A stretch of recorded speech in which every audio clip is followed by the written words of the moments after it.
Hola gente, ¿cómo están? Bienvenidos al Wake Ups Nogaipata. Hoy les traigo un vídeo donde vamos a ver cómo defiende su plan de gobierno Tuto Quiroga, que es candidato a la presidencia de Bolivia 2025.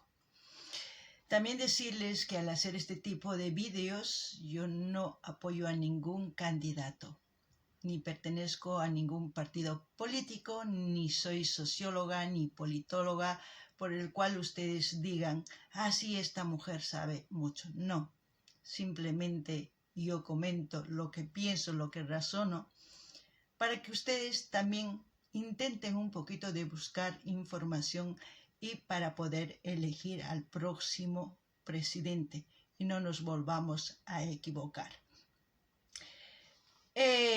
También decir que yo he visto varios podcasts y ya como siempre ustedes saben que yo me apunto, pero aparte de esto yo me he leído su proyecto de Tuto Quiroga, que son 63 páginas para poder entender mejor. ¿Por qué? Porque está entre los 5 mejores candidatos para la presidencia de Bolivia.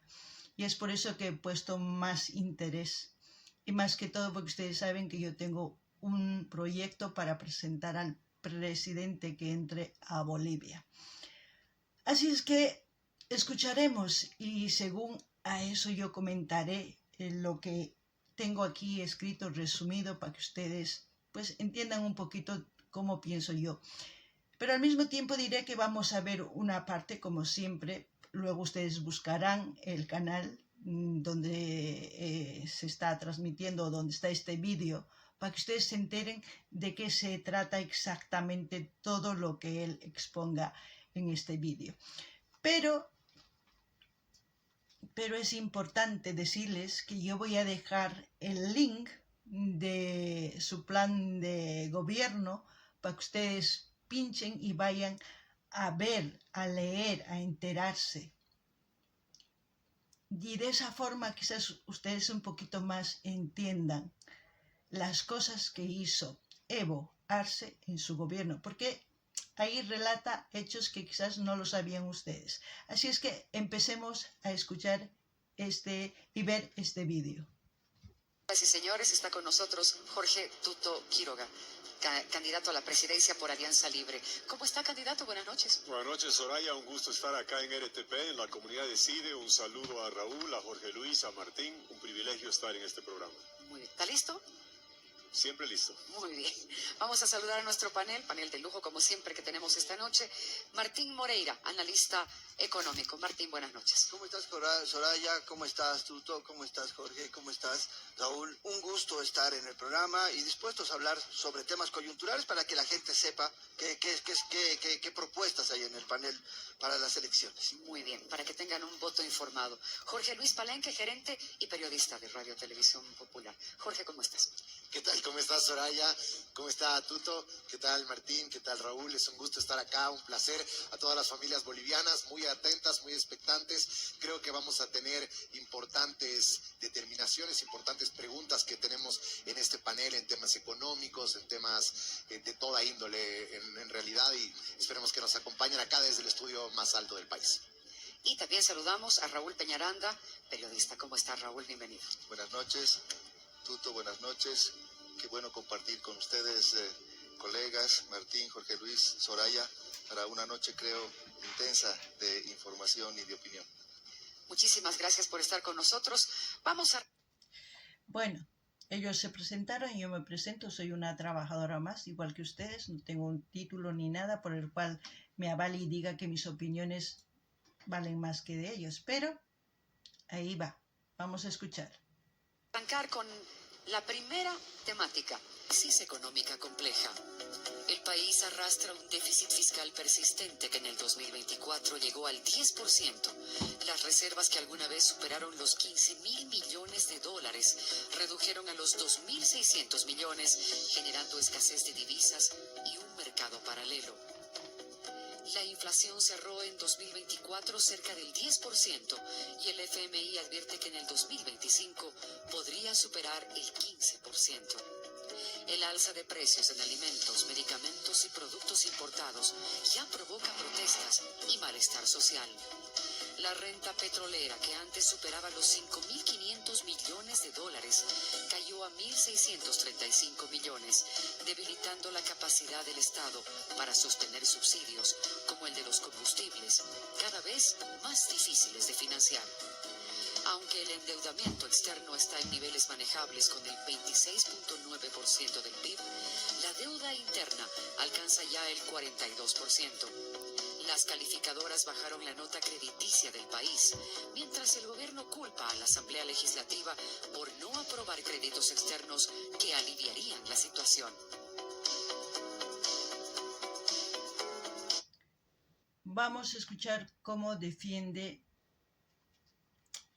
su plan de gobierno y cómo va a mitigar la crisis fiscal. Y yo luego un poquito les explicaré de qué se trata la crisis fiscal o crisis fiscal. Así es que escuchemos. Uy, ahora sí. La economía. Arrancamos con la ronda de preguntas.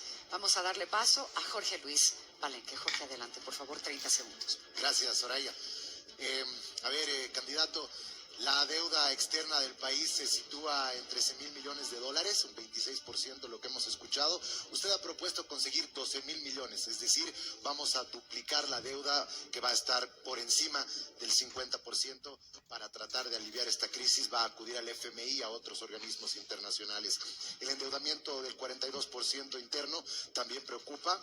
Y el servicio de la deuda en la actualidad, es decir, lo que se tiene que pagar para amortizar el capital y los intereses, son 1.500 millones de dólares mensuales.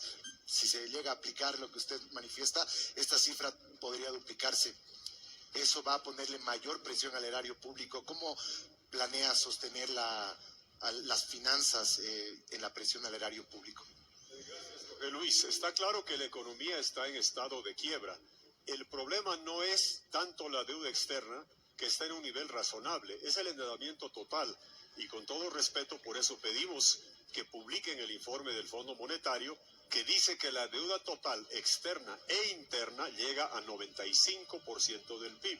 Si uno sabe que se han prestado del Banco Central, no sabemos la cifra exacta, cerca de 25.000 millones de dólares, y de la gestora de los ahorros de la gente que está aportando otros 9.000, te va sumando a la deuda externa, eso está en moneda local, eso es lo que genera inflación.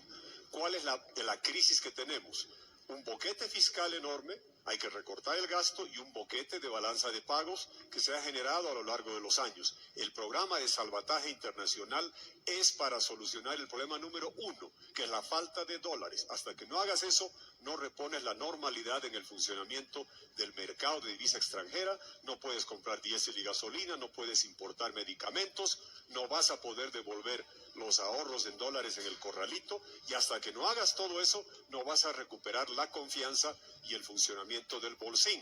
Esta operación de salvataje internacional es a tasas de interés bajas, plazos largos, con periodos de gracia, y es para tener dólares para el Banco Central, diferente de lo que viene aduciendo el gobierno, que son préstamos que buscas desviar el anticipo para usarlo. Junto con esto tienes que renegociar la deuda cara y corrupta, los créditos de la novia del señor Evo Morales, que los pague la señora novia de Evo Morales. Son créditos muy caros, onerosos, corruptos, y nadie te va a dar una transfusión de sangre si siguen las hemorragias y sigues pagando créditos para haber hecho carreteras como el Tipnis, fábricas que no han servido de nada y son caros y onerosos. Hemos en el pasado reestructurado deuda externa, lo vamos a volver a hacer, pero sin este programa de salvataje, la economía colapsada va a seguir a peor. Esta es la propuesta para devolverle estabilidad al país. Gracias, candidato. ¿Ustedes han entendido o no han entendido? Yo lo que entendí les voy a comentar después. Escucharemos a los tres que hagan sus preguntas, tanto al periodista, al director y al contador, al economista y a esos que hagan sus preguntas, y yo luego expondré lo que pienso. ¿Contento? ¿Satisfecho? En realidad quisiera seguir con el hecho del dólar paralelo y la gasolina. El gobierno de Javier Milei en Argentina, una de las primeras medidas ha sido aplicar una devaluación del 50% de su moneda para tratar de equiparar la diferencia que se generó con el dólar blue y el dólar oficial. Usted lo que propone en su programa de gobierno no habla del tipo de cambio, pero sí habla de reactivar el bolsín, este mecanismo que ha nacido durante el decreto 21060, que permite que el mercado sea el que determine el valor del dólar.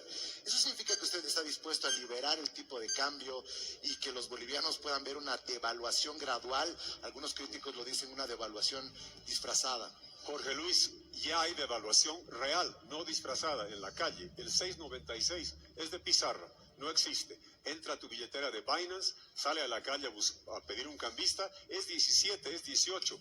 Los países, los gobiernos no devalúan, el mercado devalúa. En Argentina estás hablando de un tipo de cambio oficial que no valía para casi nadie. El blue de la calle era el que imperaba y allá se inventaron varios tipos de cambio. ¿Cuál va a ser el tipo de cambio? El que determina el bolsín. ¿Cómo funciona el bolsín? Inflación doméstica, inflación internacional y la cotización o el movimiento de nuestra moneda con las monedas de los países vecinos. El real en Brasil, el sol en Perú, el peso en Argentina. Funcionó muy bien desde el año 85 al 2011, donde, como dice el informe del Fondo Monetario, se fue al tipo de cambio fijo, subsidio al contrabando. Esa aventura funciona. Si te entran dólares del gas, cuando se acabaron los dólares del gas y del Banco Central, ahora tienes el fenómeno inverso, del contrabando que sale de afuera. Este programa de 12.000 millones es el que necesitas para devolver el bolsín, y el tipo de cambio no va a ser 6.96, pero te aseguro que va a estar muy por debajo de lo que lo deje inclinarse, muy por debajo. Si fuera hoy día, no sería 7, no sería 17, seguramente más cerca de 7 que 17, si tienes el suministro de dólares. Si no tienes el programa de salvataje de balanza de pagos, no importa quién es gobierno, se te va a seguir disparando el tipo de cambio, te va a alimentar la inflación y va a seguirse perpetuando la quiebra. Yo hablo de esto, Jorge Luis, hace bastantes años, y a mí me criticaban de todos los lugares, incluyendo gente que me decía: aprende de Bukele, de Milei. ¿Qué hizo Salvador en febrero? Un programa como el que te estoy describiendo. ¿Qué hizo Argentina en abril? Que tenía que hacerlo después de haber perdido mucha credibilidad. Un programa con el Fondo Monetario, cofinanciamiento con el Banco Mundial, BID, CAF, FLAR, Plata, devolverle estabilidad al funcionamiento de la divisa extranjera con el bolsín, así la gente tendrá tranquilidad. Martín, Dante, por favor. ¿Está defendiendo bien su plan de gobierno o no? Sí, está defendiendo, pero siempre hay un pero que yo lo voy a decir. Ahora sí. ¿Qué tal, Tuto? En primer lugar, creo Seguimos. que el plan que tú propones económico se llama Puente por la Estabilidad. Lo que me llama la atención son que recurrir a 12.000 millones de dólares. Quisiera saber qué tipo o o cuáles son los fondos o las instituciones que te van a prestar, en qué plazos y bajo qué condiciones, porque recordemos que el FMI tiene condiciones muy marcadas, tiene 10 condiciones muy marcadas para todo tipo, y recordemos que este es para estabilizar el país, pero no es para el gasto corriente. La duda que me crea es cómo tú vas a poder compensar o financiar subsidios, subvenciones, pago de bonos. ¿Con qué margen vas a tener para maniobra fiscal? Para que después puedas tener una amplitud en este tipo de acciones sociales que se llama, para mantener a las clases más vulnerables contentas. Muy buena pregunta, Martín. Dos aspectos centrales. Uno, los fondos, ¿de dónde provienen? Somos socios del Fondo Monetario. Hemos hecho operaciones en el pasado. Con una carta tú escribís, si estuvieras de ministro de Hacienda, mandas una carta y te dan 6 veces cuota. ¿Cuánto es la cuota de membresía de Bolivia en el Fondo Monetario? 240 millones de DEC en dólares, que se están devaluando, por cierto, 334, 35 millones de dólares. Tú ves precedentes de Grecia, Portugal, Egipto, han hecho programas de 18, 20 veces cuota. Argentina está en 15 veces cuota. Yo modestamente vamos a trabajar para tener 12 veces cuota, eso es cerca de 4.000 millones de dólares. El cofinanciamiento, cuando tienes un programa vigente, con el Fondo Monetario, del Banco Mundial, BID, CAF, LAR, Plata, es 1,5 veces eso, 6.500 millones de dólares. Tienes que reprogramar el servicio de la deuda cara y corrupta, porque nadie te va a dar dinero fresco para que sigas pagando créditos de la novia de Evo Morales. Tienes que renegociar la deuda como hemos hecho en Club de París, en el HIPIC, tienes que hacer emisión de bonos de carbono. Esa es la conformación del programa. Y la fase más valiosa para hacer esto es en la transición, es cuando más fuerza tienes, te lo digo por experiencia. En la transición, cuando estaba entrando a la vicepresidencia, hicimos la condonación del HIPIC con el Fondo Monetario, la primera ronda, y estuvo lista a un mes de arrancar el gobierno. Segundo, la parte del déficit que estás tocando. Los subsidios que llegan a la gente son del pueblo, eso hay que mantener y mejorar. Pero para que eso tenga valor, tienes que parar la devaluación. ¿De qué te sirve la jubilación, la renta dignidad, el bono Juancito Pinto, cuando el poder adquisitivo hoy es menos de la mitad si lo tomas en dólares? ¿Dónde está gran parte del gasto? El Estado hoy, gasto corriente, cuesta 24.600 millones de dólares. Cuando empezó el MAS, costaba 2.200, cuesta 11 veces más. ¿Dónde está buena parte de ese gasto? En la parte del gasto corriente de bienes y servicios, 10.000 millones, 10.600 millones, 4.000 en inversiones, ahí tienes que bajar. La corrupción con austeridad y te permite reducir el déficit para tener la posibilidad de acceder al programa de salvataje.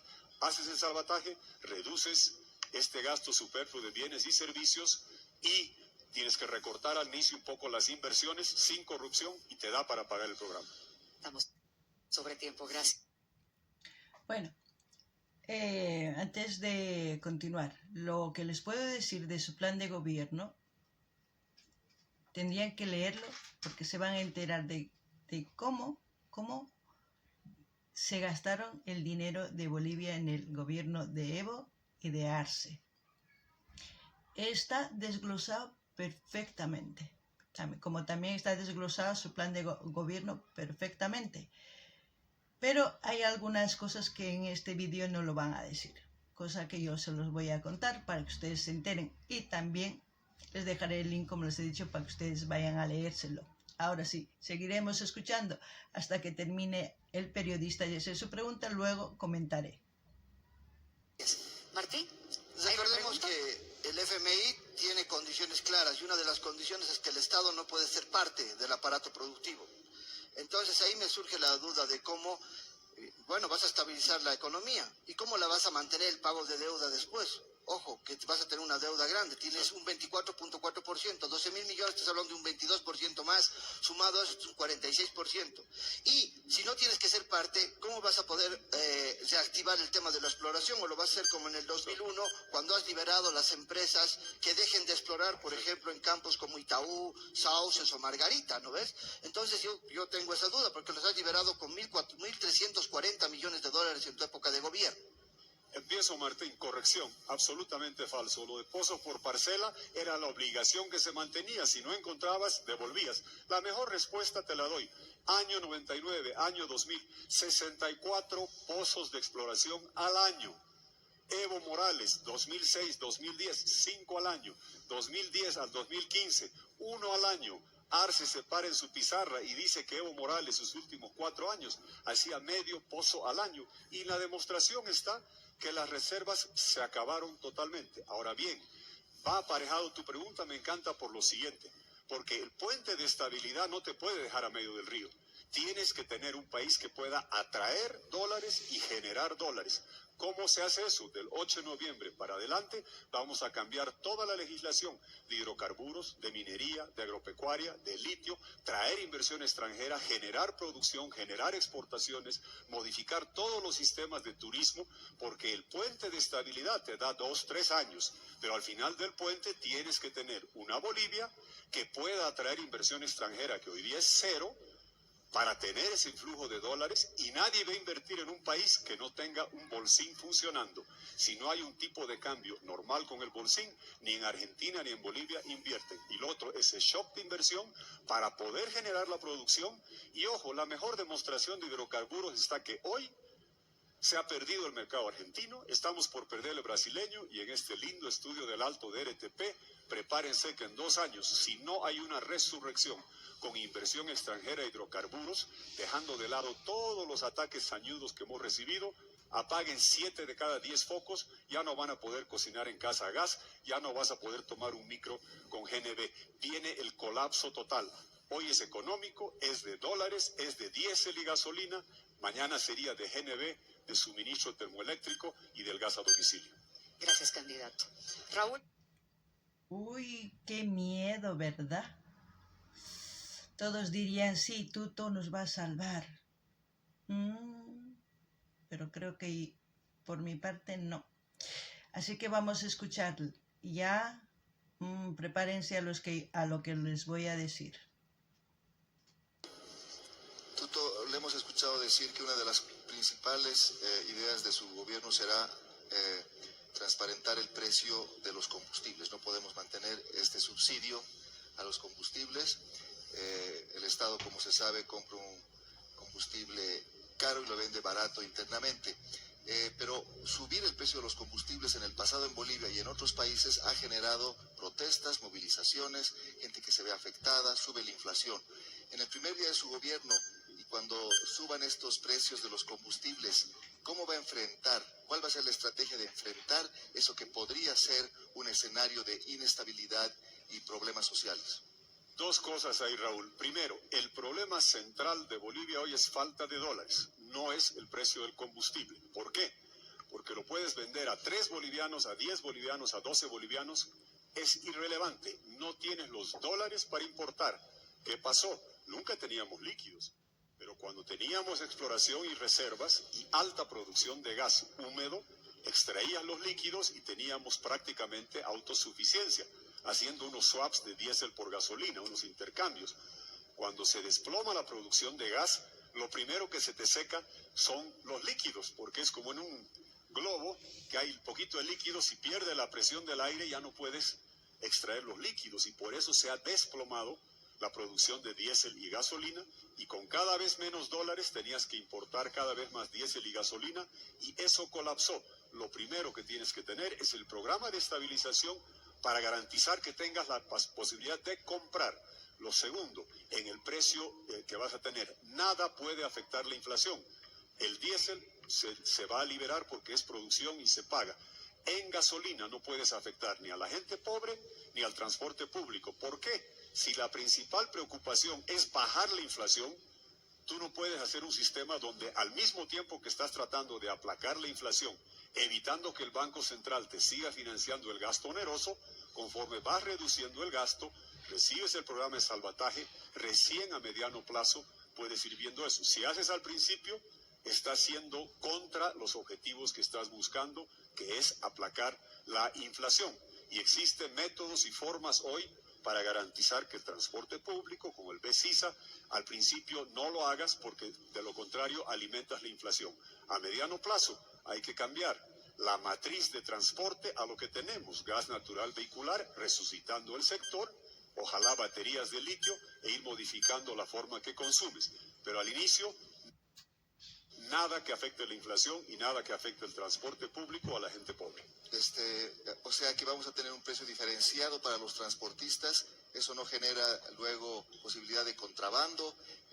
Hoy por hoy, el precio real de un litro de diésel o gasolina, según los importadores que lo hacen privadamente, cuesta $1, es decir, 17 bolivianos. Suponiendo que el dólar bajara, digamos, a 10, 12, eso es lo que debería costar el litro de gasolina. Cuando usted señala que va a haber un precio diferenciado, más o menos, ¿qué se imagina? ¿Que el transportista del minibús pagaría la mitad que el privado? ¿Cómo sería? Mira, has dado una palabra clave en la pregunta. Hoy día están pagando por el diésel un precio altísimo. Tienes razón, al dólar. Si traes el programa de salvataje, estabilizas la cotización del dólar, más cerca del 7 de lo que está hoy día, estás de por sí abaratando el suministro del diésel para producción. Hay formas hoy día, mira, Yango, Juan Pablo Velasco, sabe dónde están 50.000 personas con motos y autos en cualquier lugar. Tú sabes perfectamente quién está usando qué cosa para cualquier mecanismo de transporte. Y lo que tienes que evitar al principio es no ir con una mano a reducir el gasto, a no prestarte del Banco Central, a tener el programa de salvataje para bajar la inflación y con la otra alimentarla. Una vez que tengas la inflación controlada, garantizando que no se alimente a través de tocar el transporte público o a la gente que más necesita, y una vez que sepas dónde se estabiliza el dólar, y una vez que veas el cambio de la matriz energética, podrás ir tomando las medidas a mediano plazo. Pero inicialmente sería un contrasentido venir con una mano con balde de agua a apagar el incendio y con la otra traer gasolina, valga la comparación y el símil, porque sería alimentar una inflación que estás tratando de extinguir. Gracias, candidato. Gracias a nuestros panelistas. Aguárdennos ahí en casa. Bueno, como les he dicho antes, que yo me he leído 63 páginas de su proyecto de el presidente, ya le estoy diciendo presidente, del candidato a la presidencia 2025-2030, ingeniero Jorge Tuto Quiroga Ramírez. ¿Por qué? Porque ustedes saben muy bien que tengo un proyecto para presentar al próximo presidente de Bolivia. Y por eso voy leyendo todas las propuestas de los candidatos para ver si en mi proyecto está alguno de sus propuestas. Pero hasta ahora no encuentro, no hay similitud con mi proyecto. Pero bueno, les voy a decir que su proyecto de Tuto Quiroga, su plan de salvataje, tiene 5 pilares, mejor dicho, 7 pilares, las cuales son salvar la economía, reactivar la producción, propiedad popular, Bolivia digital, democracia, autonomía, justicia y seguridad, política social, reinserción internacional. Bueno, aparte de eso, han hablado aquí de la crisis fiscal. Él dice en su proyecto de salvataje que va a prestarse dinero de la FMI, se va a prestar 320 millones y de la FLAR se va a prestar 700 millones para hacer su proyecto de salvataje que ahora ha expuesto y ha defendido bien, no es que no. Pero yo estaría de acuerdo si este préstamo se pagaría en los 5 años de gobierno que va a estar Tuto, si es que entra. Pero no. Él seguirá de la presidencia y nosotros seguiremos pagando 15 o 20 años más este préstamo para salvar 5 años de gobierno. Porque el próximo que entrará con otro plan y también nos querrá salvar y también se prestará más dinero, así es que vamos a ir endeudándonos cada vez más. Yo estuviera de acuerdo con él si me dice, sí, en 5 años pagamos esta deuda, pero no va a ser así. Para salvar esta crisis y para hacerles creer que es la solución, pues les va a decir sí. Sí, tenemos que hacer esto, como lo ha hecho. Si no hacemos esto, Bolivia se va abajo. Y ustedes, como piensan que va a ser El Salvador, ustedes pueden que voten por él. Pero tengan en cuenta que irán pagando 20 años más este préstamo. ¿Por qué? ¿Por qué dice crisis fiscal? Es una situación en la que las finanzas públicas de un país presentan un desequilibrio estructural y un endeudamiento permanente, donde los ingresos fiscales son insuficientes para cubrir los gastos del Estado. ¿Eso qué quiere decir?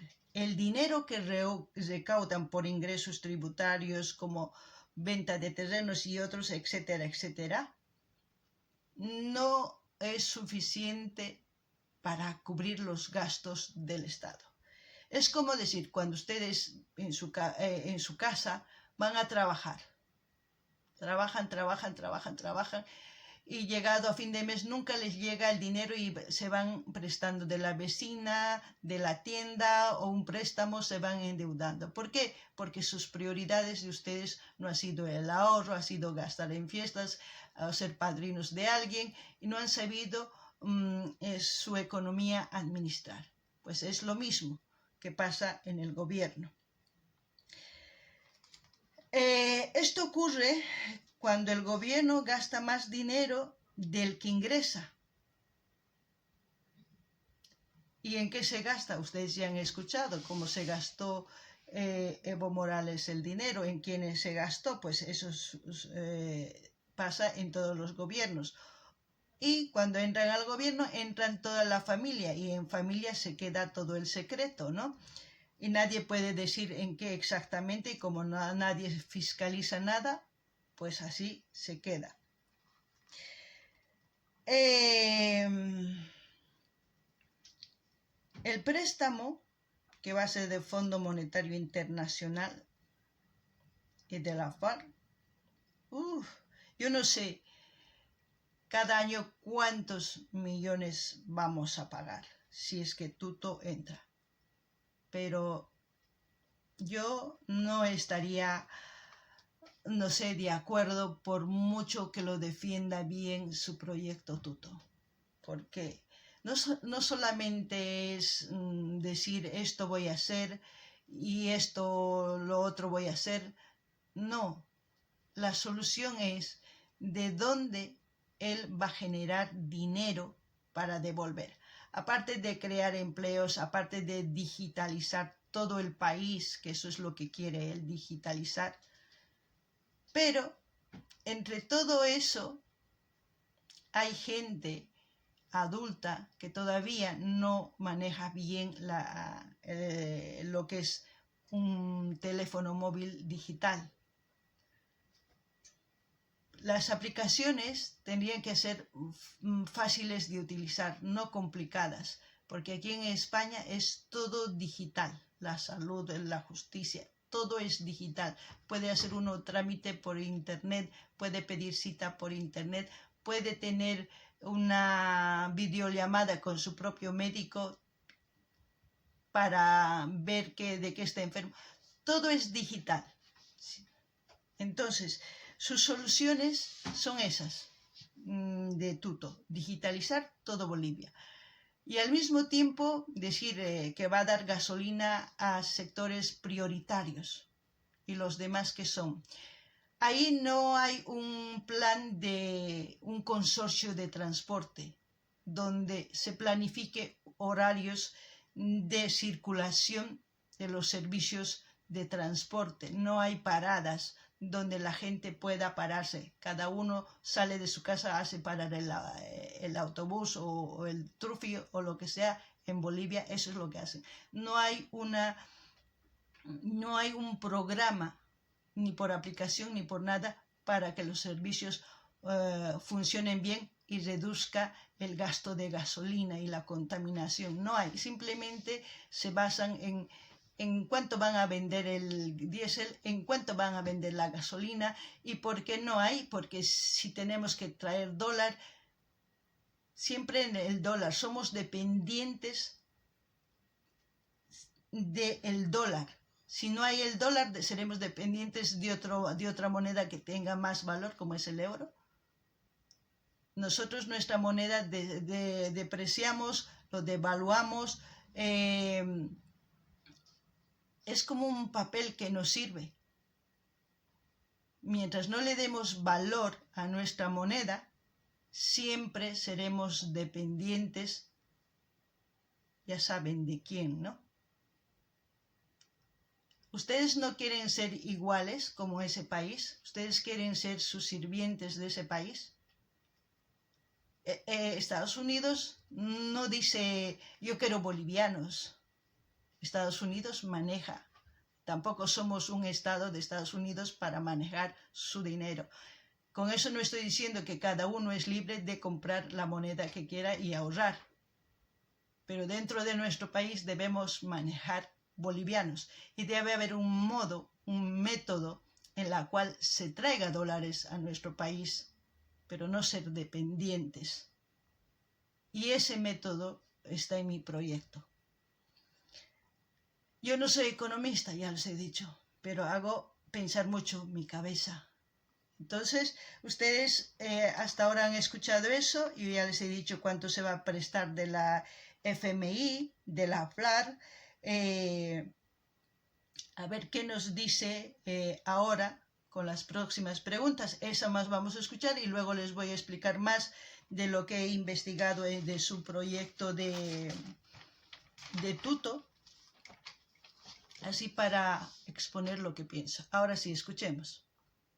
Enseguida retornamos con más de La Comunidad Decide. No toque.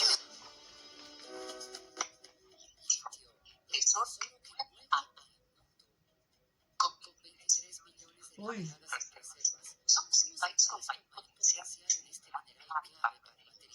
El sonido está mal, pero ahí si ven, la letra se ve bien y lo pueden leer.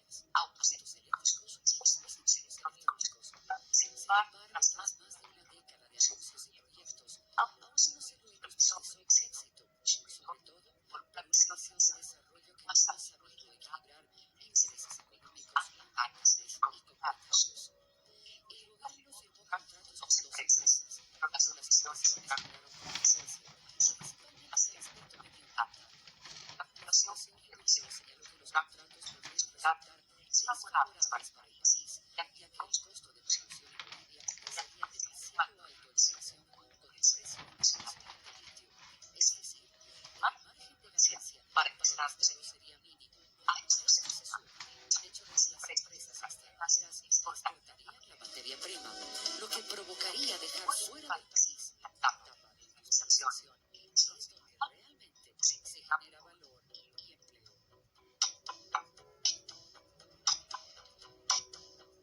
Arrancamos esta segunda ronda de preguntas. Jorge Luis. Gracias. Bueno, son varias preguntas relacionadas al sitio. El programa de gobierno quiere realizar la pandemia de biotecnología. En 11 años, hoy tiene su sueño, que todos los bolivianos. Es un programa que va a crear mesa de gol. ¿Qué va a pasar con la integridad de su empresa que carga de atrás? Yo creo que por los contratos que hemos dado con China, empresas ha considerado un impacto ambiental para las zonas de agua. ¿Cómo quieren llevar adelante el plan específica de su plan de gobierno? Gracias, Jorge Luis.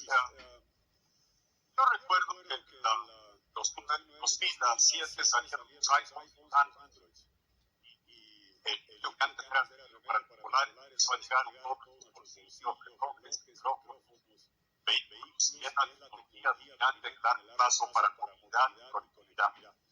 Poco tiempo después tenemos que hacer acá baterías de litio temporales. Los presidentes de ¿por qué solo por aquí? Pero nada. Espero que cuando vayan al video del canal donde se está transmitiendo este vídeo,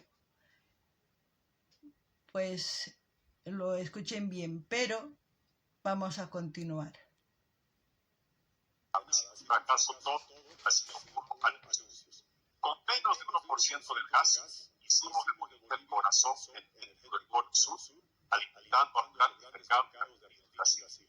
Con cerca del 30% del territorio podemos ser potencia mundial y fábrica de las fábricas de baterías de litio, el plan de manufactura de baterías de litio. Yo sé que gente se dice que es difícil. Imposible parecía hacer caso como Brasil o controlar toda la naturaleza. Hay cosas más difíciles. Existe la demanda y cuál debe ser la política. Dos partes existen. Una, estoy señalando que los recursos naturales y la propiedad de lo que tenemos los bolivianos no sean del gobierno de turno y los ladrones, ni de las empresas que vengan. Hay que asociarse con empresas. ¿Quién? Los ciudadanos bolivianos mayores de 18 años, que tengamos título de propiedad popular individual que vale $1.500, que sube en el tiempo para ser nosotros los socios de todo lo que se haga. Segundo, hacer un régimen de zonas francas, que ha sido muy exitoso en China, en Guadalajara, en zonas de India, donde haces lo que hacíamos con el gas, Jorge Luis, o seguimos haciendo, que vendes el gas a un precio internacional, que está bajo hoy día, sí, pero sube y baja. Yo recuerdo que a fines de los 90 el petróleo estaba a $5 y parecía que todo iba a quebrar, después llegó a 140. Atraer inversión para darle más barato a la zona franca, como haces con un parque industrial en el Alto, como haces con las amas de casa, que le das a un precio más favorable para generar acá el consumo doméstico y la industrialización. Esa misma lógica para hacer zonas francas y hacer baterías es la que quiero aplicar acá. Mi repregunta es un poco para cambiando de tema, porque como es medio ambiente esta parte, yo quería, he buscado en su programa de gobierno algo sobre la minería aurífera, no he encontrado nada. Eso me ha sorprendido un poco, porque Bolivia ha vivido de la minería desde su fundación, incluso antes de la misma. Toda la vida ha sido gran parte de aquello. Las regalías que pagan los mineros es de 2.5%, con un tributo del 4.8% que hicieron durante este gobierno. Más de 3.500 millones de dólares que genera la minería, pero nos deja toda la contaminación de mercurio. Los indígenas con contaminación de mercurio en la sangre nos dejan toda la toxicidad y se llevan todo el dinero. ¿Qué piensa hacer específicamente con los mineros auríferos? De lo que estamos hablando es que los sectores que más rápido rebotan para que el puente de estabilidad te permita tener empleo, generación de dólares para beneficiar a las familias bolivianas, son minería agropecuaria. Hidrocarburos va a tener cierta demora, es de urgencia, es perentorio. El litio seguramente a mediano plazo, pero tienes razón. En minería me duele que los vecinos nos ganan 10-1 o 12-1 y tenemos la misma cordillera andina. El segundo tema que estás tocando, en Bolivia siempre hemos hecho proyectos o carreteras o infraestructura teniendo consideración con el medio ambiente, incluyendo la vinculación de carreteras. No se afectaba a parques nacionales, no se destrozaba el Madidi, no se destrozó el Amboró y Carrasco para integrar Cochabamba y Santa Cruz. Se puede hacer desarrollo sostenible. Y un elemento final que creo que es clave considerar, Jorge Luis, la descarbonización neta que un país aporta. ¿Hay contaminación, carbonización en cualquier industria? Sí, pero poner el litio de Bolivia al servicio de la conectividad y transporte del mundo tiene un efecto, como dice Ricardo Hausmann en su análisis, de descarbonización neta, porque autos que funcionan con baterías de litio o a gas natural vehicular, tienes un efecto neto en descarbonizar, que eso debe entrar en la ecuación. Si solo miras un proyecto y no miras el efecto que el país tiene en descarbonizar poniendo el litio en circulación, no estás haciendo una justa medida de lo que Bolivia puede aportar como ciudadano climático global. Pero un cachito, perdón, ¿van a seguir con las mismas condiciones los mineros? No, se va a cambiar absolutamente todo. Del 8 de noviembre a fin de año se cambia toda la legislación minera. Y mira, el problema... Si escuchan del 8 de noviembre, es como si estuvieras seguro de entrar a la presidencia. Ya está dando fechas exactas. ¿Ustedes qué piensan? Pero seguiremos escuchando y luego comentaré como antes de todo lo que está hablando. Más que del sector aurífero, hablemos claro, el problema es de la ilegalidad, sea aurífera, sea narcotráfico, sea el contrabando. El problema que tenemos en Bolivia que enfrentar es que la informalidad se ganó las calles y la ilegalidad está aplastando la producción y se ha vuelto normal fabricar cocaína o extraer oro de contrabando. Tienes que volver a un régimen donde todos estén conforme al marco legal y tributando como debe. Muy bien, muchas gracias. Es el turno ahora de Raúl Peñaranda. Tuto, cuando usted fue vicepresidente y luego presidente, uno de los factores de inestabilidad en el país fue el chapare. Políticas como la Coca Cero creo que solamente fortalecieron a los cocaleros y a Evo Morales. No se llegó a nada y seguimos exportando la misma cantidad de pasta base o cocaína. Hubo protestas, bloqueos de caminos permanentes, enfrentamientos, muertes. Ahora, si usted vuelve a ser presidente, ¿qué hará de manera diferente en el chapare? ¿Tenemos alguna manera de ver si esas políticas van a ser cambiadas ahora para no volver a esa etapa de tanta confrontación? Una aclaración, Raúl. no es que no sirvió de nada. Fuimos el único país que redujo 80% la producción de cocaína. La política no era coca cero. La coca de yungas es legal, milenaria, tradicional, lo ha sido, lo es y lo será siempre. Y es la que se usa para el acullico. Tú sabes perfectamente que Naciones Unidas cada año informa que el 90-95% de la coca del Chapare se destina al narcotráfico, o el eufemismo ahora es fines ilícitos. Y aquí en Bolivia, con la ley 906 de marzo de 2017, hemos legalizado esa producción y nos preguntamos por qué hay Marcet, por qué hay PCC, por qué hay Bermelo, por qué se ajusticia gente en la calle. El pensar que tolerar el narcotráfico te exime de la violencia es no ver la realidad de lo que ha pasado en otros países. Y sé que hay que ser muy claro en esto, y el corazón de la propuesta va a ser la siguiente. Espero que los señores del Chapare me la acepten. Tanto que les gusta nacionalizar, vamos a nacionalizar los mercados de comercialización de Sacaba, para que no se desvíe ni una hojita a fines ilícitos. Como quieren nacionalizar otras cosas, espero que acepten esta propuesta como mecanismo para garantizar que tengamos respeto a la coca milenaria y que ni una hoja se desvíe al narcotráfico, que nos trae elementos delincuenciales y criminalidad que deja en zozobra a las familias bolivianas. O sea que más o menos con la respuesta intuyo o entiendo que más o menos vamos a tener una política similar a la que cuando usted era presidente o vicepresidente se intentó en esos años, por ejemplo, eliminar los mercados de Sacaba precisamente, y generó una protesta y muertes en esos años. Por lo tanto, el país tiene que enfrentar nuevamente una idea de inestabilidad en el Chapare. No hay ningún chance, si usted es presidente, de procurar una vía distinta que no sea el ejercicio de la fuerza. La vía es el desarrollo alternativo. Dejamos el Chapare, Raúl. Hay ciertas cosas que a fuerza de repetirla parecen ciertas. Hoy ha vuelto a la producción.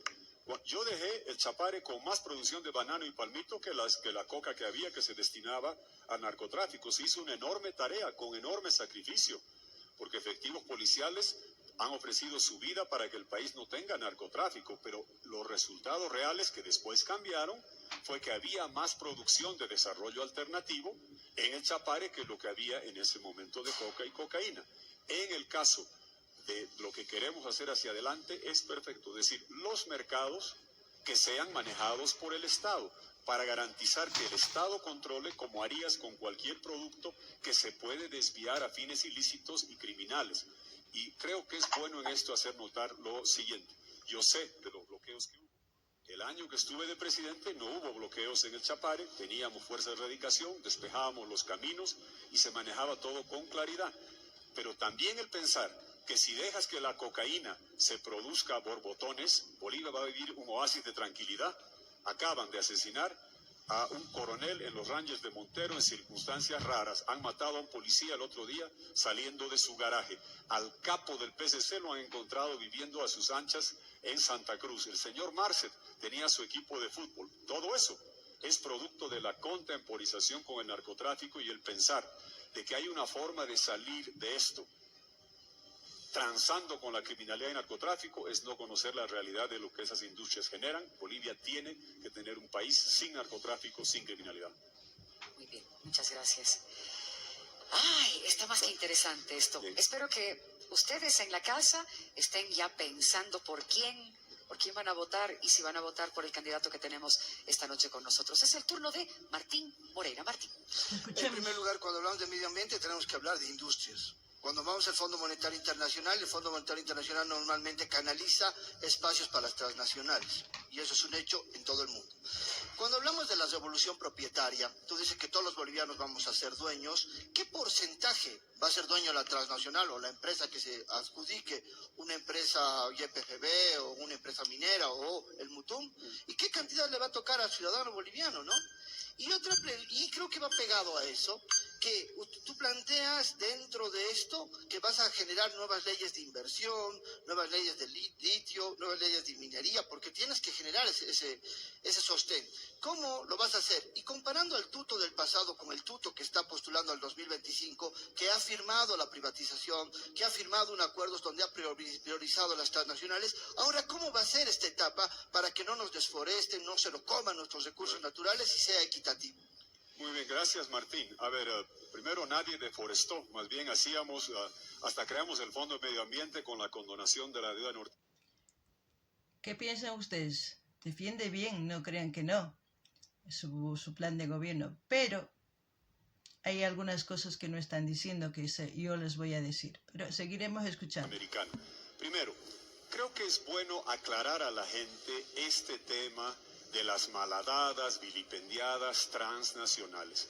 Vinieron a invertir a Bolivia, certificaron las reservas de gas, construimos los gasoductos, firmamos los contratos, el MAS despilfarró todo. ¿Nacionalizó qué? Nada, cuentito. Todas las malhadadas transnacionales se quedaron en Bolivia, al lugar que vinieron por el tiempo remanente del contrato, con una gran diferencia. Ormando Bacadíes firmó la ley a la que se opuso Evo Morales del 50%. Eso te llevó a cambiar los contratos. ¿Qué cambiaron el 2008 y 2009 los Rugrats? Costos recuperables. Le hemos devuelto 13.000 millones de dólares en los años del MAS a las malhadadas transnacionales para que recuperen todos sus costos administrativos y médicos para explotar lo que ya estaba allí, no para explorar. ¿Qué hicieron? Ordeñar la vaca lo más rápido posible y nos quedamos sin gas. Entonces no le digamos a la gente que el 2006 se nacionalizó y se fueron. Mentira. Se entraron a San Alberto, se salieron al día siguiente y ahí sigue hoy día Petrobras con un campo exangüe como es el de San Alberto. Hemos aprendido en Bolivia este cuentito que del 11%, 18%, 50%, 120% de cero es cero. Y si no traes inversión extranjera masiva, entonces díganle a la gente que vamos a pagar los focos, que vamos a cocinar a leña y que vamos a tener que andar a pie, porque no va a haber GNV para los vehículos, a no ser que quieras traerlo de Vaca Muerta. Martín, a mí ¿sabes qué me duele? Fui el otro día a Puerto Suárez.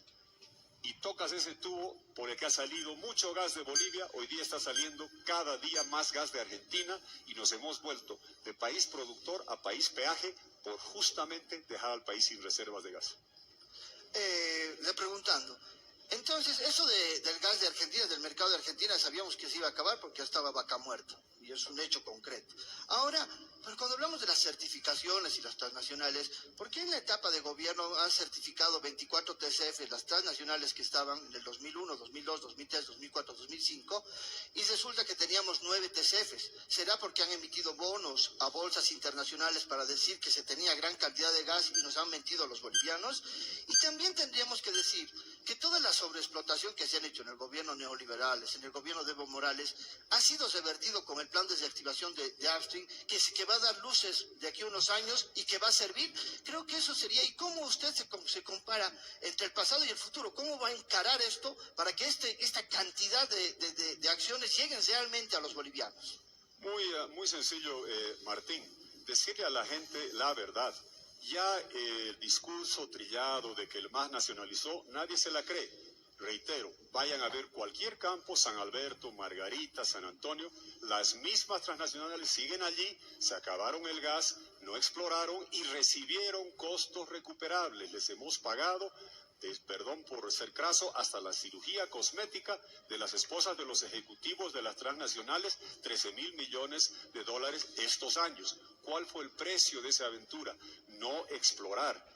El tema de que la certificación, qué año se hizo, qué año no se hizo, Dios mío, ya van 20 años. Habría que preguntar a los que están 20 años qué sucedió. Lo que sí yo sé es que he visto al presidente Arce, porque hoy día ya reconocen la verdad. Hoy día ya esto no es tema de debate. Arce se paró en la pizarra táctil, pizarrita nueva con discurso viejo, ¿y qué dijo? Que la exploración cayó, que Evo Morales el 2011 al 2015 hacía un pozo de exploración al año y tienen mala suerte o mucha corrupción en los contratos porque no encuentran nada. 2015 para adelante, medio pozo al año o uno cada 2 años. Y como gran cosa que ahora van a hacer 5 o 6 pozos al año cuando hacíamos más de 50, más de 60 para haber certificado las reservas, construido los gasoductos. Por eso es perentorio entender que hoy el drama ¿cuál es? Decías el mercado argentino con la producción de Vaca Muerta eventualmente se podía haber perdido, sí, pero hoy día el gas de vaca muerta está pasando por los tubos bolivianos ¿Se debería porque oxidar? no tenemos suficiente gas boliviano para abastecer el mercado brasileño.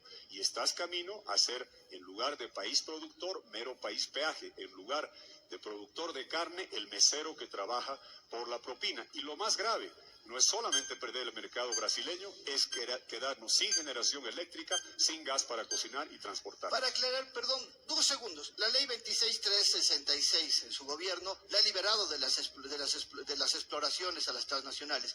¿Cómo vamos a desactivar ese tema de las exploraciones en tu gobierno? Gracias. ¿Podemos? 2 segundos. 2 segundos. Martín, para que quede claro, mira, no era ley, era un decreto. Te lo explico en facilito. Pozo por parcela. Digamos, hagamos simple, ¿ya? Aquí 6 parcelitas, si me pueden filmar. Tú vienes y tienes que explorar. Haces un pozo por parcela en cada una de estas. ¿Qué decía ese decreto? Que después de hacer eso, si aquí, lo voy a pintar de negrito, en el de aquí has encontrado gas y en el resto no, devuelves lo que no vas a usar para no tener acaparamiento. Y la mejor prueba de que hacían exploración es que hacíamos con eso, omiten, ¿qué quieren? Que venga la empresa, que haga un pozo por parcela, y si aquí no encuentra, que se la guarde 40 años, o poder darle otro uso, poder buscar. Eso es lo que decía esa norma. Y era tan burdo esto, que el señor Evo Morales no me pudo enjuiciar por esto, y me hizo juicio por haber descubierto a Kio Incahuasi, y he estado 15 años. Él celebraba con la banda, con mariachis, el descubrimiento del único campo que ha entrado en producción los años de Evo Morales significativo, que se empezó a explorar cuando yo era presidente. Él celebraba, y para mí camisa rayas en Sucre, con un juicio sin sentido durante años. Gracias, candidato. Les pido por... Bueno, aquí vamos a parar este vídeo. Ya si los que quieran ir a ver todo el vídeo completo, ya saben el canal, yo creo, porque ahí lo pone en el logotipo. Y yo voy a decir lo que pienso. Ellos hablaron de litio, que van a ser accionistas, van a ser una bolsa de valores donde cada ciudadano va a tener una acción con $1.500. ¿Y qué pasa con aquellos que no tienen los $1.500? Si aún el dinero, cuando el dólar llegue con el bolsín, porque va a fluctuar dependiendo de la oferta y demanda el valor del dólar. Aquellas personas que no puedan llegar a comprar el dólar, ¿qué va a pasar con aquellos? Aquellos que van a poder tener dinero sí serán accionistas, pero aparte de eso, para abrir una bolsa de valores, pues hay que hacer una planificación y eso lleva tiempo. Y luego dijo que va a hacer nuevas leyes para los mineros. Yo no sé si los mineros estarán de acuerdo. Eso tienen que pensárselo, por eso es importante que ustedes lo lean, su plan de gobierno. Aparte de eso, que de las perforaciones de gas y todo eso, lo ha expuesto y como él sabe, lo supo explicar bien. Yo con respecto a eso no puedo decir nada. Ahora, con derecho a la propiedad, sí, cada ciudadano, si tiene propiedad, tendrá su título de propiedad, como tendrá título de valores, como tendrá muchas cosas, pero tendrán un título para todo.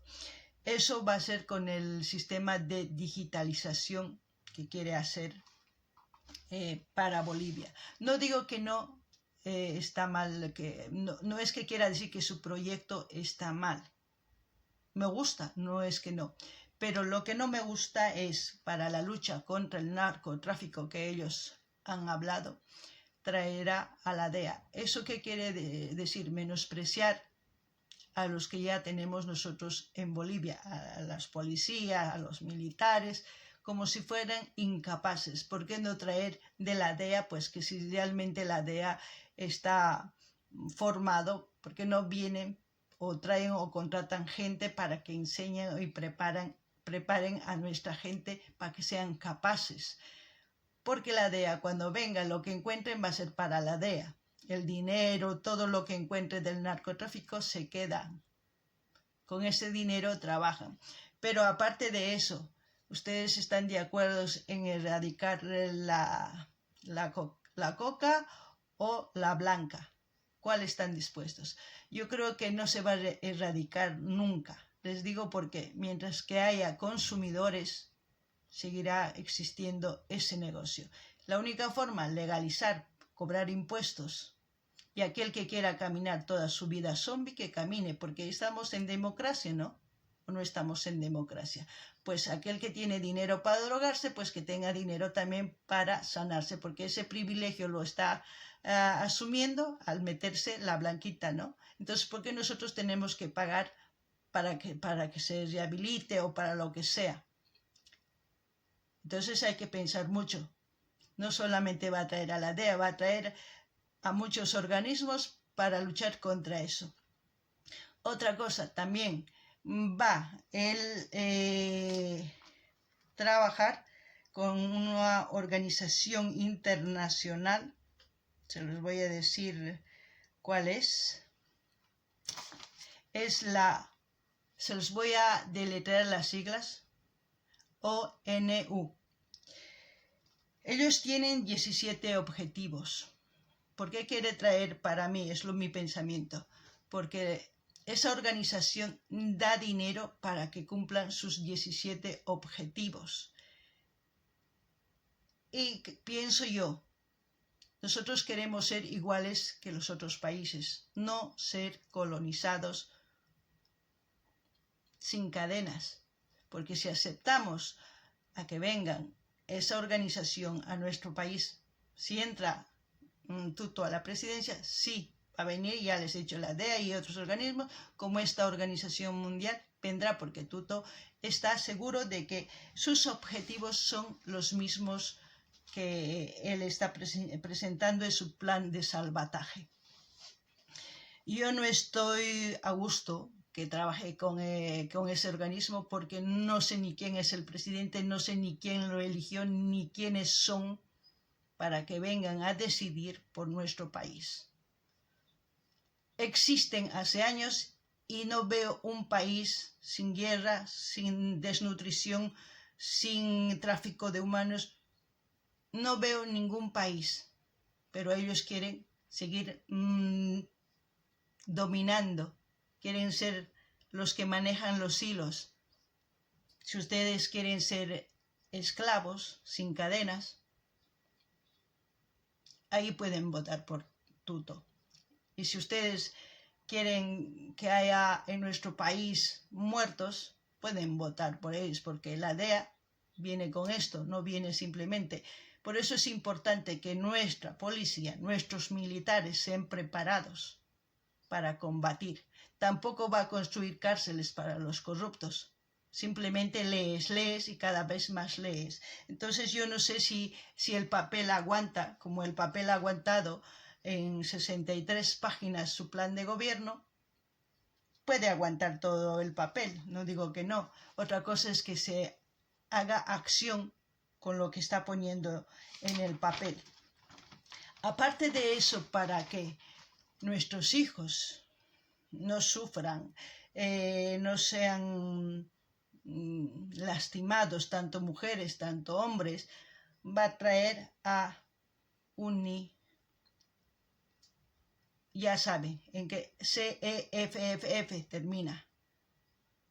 Una ONG internacional que donde el gobierno tiene que dar dinerito para que se encargue de educar a su manera, supuestamente proteger, supuestamente crear empleos y todas esas cosas. En serio, necesitamos eso, no podemos educar. Sabemos que el machismo, las personas, aquellas que lastiman a sus mujeres o a sus hijos, ¿quiénes somos culpables? Somos nosotros. Tenemos que educar nosotros, no que vengan otros a educarnos. ¿Y para qué necesitan las ONGs? Para robar mediante el dinero de Bolivia, como en muchos lugares. Por eso existen tantas ONGs y la organización esta mundial que les estoy diciendo, ONU, aún no se termina la maldad en este mundo. Entonces, ¿por qué vamos a permitir que vengan esas organizaciones a nuestro país? ¿Por qué? al menos para mí, no sirve de nada. Que alguien me demuestre que un país es cero de corrupción, cero de matanza, cero de todo. Ninguno. Es por eso que yo no quiero, y aparte de eso sí, no es que diga que no, su proyecto de Tuto está bien. Lo malo es eso, que quieren trabajar con estas organizaciones, y para mí no está bien. No sé si para ustedes está bien, pero para mí no. Para mí no está bien devaluar nuestra moneda, dar preferencia a otra moneda, y yo creo que hay que encontrar otro tipo de mecanismos de cómo poder obtener el dólar sin devaluar nuestra moneda. Y en mi proyecto lo voy a presentar. Espero que aquellos que me están siguiendo, pues el día que yo presente, se los enseñaré por vídeo. A ver qué es lo que me dicen. El que entre a la presidencia. Bueno, les dejaré el link del canal. O yo creo que no. Mejor búsquenlo, ustedes ya saben en qué canal es para que ustedes lo vean. Y luego sí, eso sí importante, les dejaré el link de su proyecto de Tuto Quiroga para que ustedes lo lean y se enteren realmente si están de acuerdo de que nos endeudemos tanto. Y, lo más importante, no se dice en su proyecto cuántas etapas va a tener. Tiene siete pilares en su proyecto de salvataje, pero no dice en cuántas etapas. No dice, en esta etapa vamos a hacer esto, en esta segunda etapa vamos a hacer esto. No lo dice. O sea que no sabemos por cuál va a empezar. Si va a empezar por salvar la economía, reactivar la producción, propiedad popular, Bolivia digital, democracia, autonomía, justicia y seguridad, política social, reinserción internacional. No sabemos. Eso no dice. Porque se supone que tiene que haber etapas. Digamos, este año vamos a hacer esto, este otro año vamos a hacer esto. ¿Para qué? Para que la gente no esté tan confundida, no diga, pero ¿cuándo va a ser esto y cuándo va a ser el otro? No hay esa forma de plan para priorizar las cosas que realmente necesita Bolivia. Y lo más importante, la deuda que nos va a dejar cuando él se vaya después de los 5 años que se haga cargo en la presidencia. Así es que está en ustedes el poder elegir al próximo presidente. Y cuando ustedes sepan quién es el presidente, pues ustedes me acompañarán a ir a presentar mi proyecto. Espero que lo aprueben.